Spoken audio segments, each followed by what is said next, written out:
Je suis actuellement dans l'hémicycle de l'Assemblée nationale où on vient d'apprendre que Caroline Yadan, la députée macroniste, avait décidé de retirer son texte visant, selon elle, à lutter contre les nouvelles formes d'antisémitisme. Je suis pour ma part frontalement engagé contre l'antisémitisme. C'est même une des raisons de mon engagement politique il y a 20 ans, lorsqu'un antisémite patenté, condamné, négationniste, en l'occurrence Jean-Marie Le Pen, a accédé au second tour de l'élection présidentielle.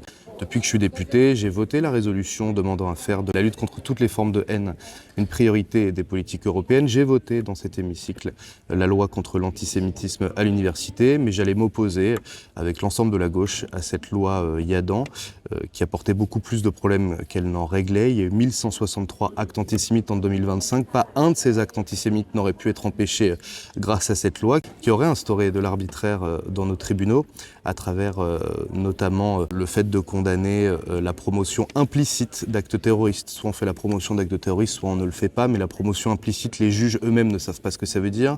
Le fait de banaliser ou minorer un acte terroriste, qui est une notion extrêmement arbitraire, et puis instaurant un nouveau délit de négation d'un État reconnu par la France, qu'il s'agisse d'Israël, mais aussi de la Palestine, de la Corée du Nord, du Tibet, de Taïwan. On n'aurait pas pu en France continuer à s'exprimer librement sur des questions géopolitiques. Donc ça allait apporter énormément de problèmes et d'un autre côté, ça n'allait pas protéger les Juifs de France, bien au contraire, ça allait alimenter une forme d'antisémitisme, les Juifs de France qui seraient, selon les théories complotistes, qui tiendraient les rênes du pouvoir et qui voudraient censurer la population. C'était donc un texte à la fois totalement inutile et en même temps dangereux. À la place, manifestement, le gouvernement proposerait un projet de loi à vocation transpartisane pour lutter contre les nouvelles formes d'antisémitisme. J'y suis a priori favorable. Je considère que faire un texte contre l'antisémitisme de la droite contre la gauche était totalement ridicule. Il y a aujourd'hui une majorité à l'Assemblée nationale qui est la majorité du Front républicain.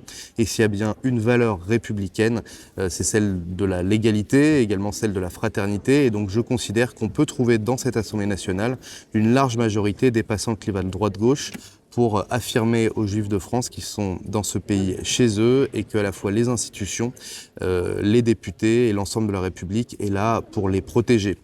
Spontanément, je considère que pour lutter contre l'antisémitisme, il ne faut pas accumuler des lois et en faire une par an, il faut redonner les moyens. C'était le sens d'amendements que j'avais déposés, notamment pour augmenter les moyens de la DILCRA, la délégation interministérielle de lutte contre le racisme et l'antisémitisme, en renforçant la prévention, la sensibilisation, l'éducation, la formation des policiers pour mieux prendre plainte, le renforcement des moyens de la justice pour mieux poursuivre les auteurs de discours haineux.